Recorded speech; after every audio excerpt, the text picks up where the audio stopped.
नमस्कार मित्रांनो, law in Marathi चॅनलवर आपलं स्वागत आहे. मित्रांनो, आज आपण या व्हिडिओमध्ये भारतीय न्याय संहिता 2023 मध्ये कोणती नवीन सेक्शन जोडलेली आहे, त्यापैकी महत्त्वाची 7 सेक्शनवर आपण चर्चा करणार आहोत. तत्पूर्वी तुम्ही आमच्या चॅनलवर नवीन असाल तर चॅनलला सबस्क्राईब करा, बेल आयकॉन प्रेस करा, जेणेकरून आमचे नवीन व्हिडिओ तुमच्यापर्यंत लवकरात लवकर पोहोचतील. चला तर मित्रांनो, थोडाही उशीर न करता व्हिडिओला सुरुवात करूया.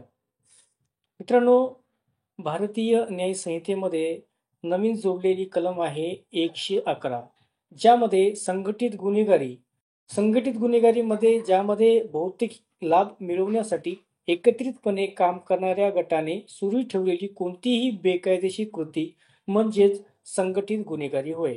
या सेक्शनमध्ये जन्मठेपेची शिक्षा सुद्धा सांगितलेली आहे. त्यानंतरचा आहे मित्रांनो 113, यामध्ये दहशतवादी कृत्य करणाऱ्या व्यक्तीस काय शिक्षा होऊ शकते या संबंधीची माहिती सांगितलेली आहे. म्हणजे दहशतवादी कृत्य करणाऱ्या व्यक्तींना किंवा त्याची व्याख्या यामध्ये परिभाषित केलेली आहे. आणि भारताची एकता, अखंडता, सुरक्षा किंवा सार्वभौमत्व धोक्यात आणणाऱ्या उद्देशाने केलेल्या कृत्यांना आपण दहशतवाद म्हणून संबोधत असतो, ज्यामध्ये जन्मठेपेची शिक्षा सुद्धा सांगितलेली आहे. त्यानंतरचा आहे मित्रांनो भारतीय न्याय संहितेतील नवीन कलम 103 पोटकलम 2 नुसार जेव्हा 5 किंवा अधिक व्यक्तींचा जमाव एकत्र येऊन एखाद्या व्यक्तीची हत्या करतो तेव्हा आपण त्या गुन्ह्याला जमावाने हत्या केली असे म्हणतो. तर यामध्ये जन्मठेपेची शिक्षा सांगितलेली आहे आणि हे भारतीय न्याय संहितेतील नवीन कलम आहे मित्रांनो. त्यानंतरचा आहे मित्रांनो कलम 69. यामध्ये काय सांगितलेलं आहे की जो कोणी कपटी मार्गाने किंवा ती पूर्ण करण्याचा हेतू शिवाय एखाद्या महिलेशी लग्नाचे वचन देऊन आणि तिच्याशी लैंगिक संबंध ठेवतो तर असे करणाऱ्या व्यक्तीस 10 वर्षापर्यंत कारावासाची शिक्षा होऊ शकते. आणि हे महत्त्वाचे नवीन सेक्शन भारतीय न्याय संहितेमध्ये जोडलेले आहे मित्रांनो. त्यानंतरचा आहे मित्रांनो 4 पोटकलम व्यफ, म्हणजे यामध्ये सामाजिक सेवा किंवा सामुदायिक सेवेची तरतूद करण्यात आलेली आहे.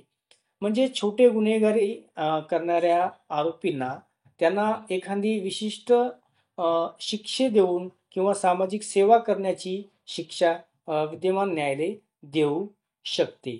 त्यानंतरचा आहे मित्रांनो 152.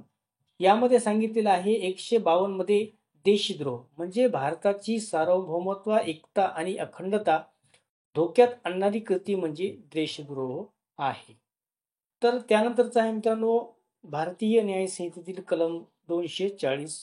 यामध्ये सांगितलेले आहे कलम 240 नुसार जर एखाद्या व्यक्तीला माहीत असेल की त्यांना तसे वाटत असेल की एखादा गुन्हा घडला आहे तरीही तो त्याबद्दल खोटी माहिती देतो तर असे करणाऱ्या व्यक्ती किंवा या कलमांतर्गत दोषी ठरल्यास त्या व्यक्तीला 2 वर्षाची शिक्षा होऊ शकते.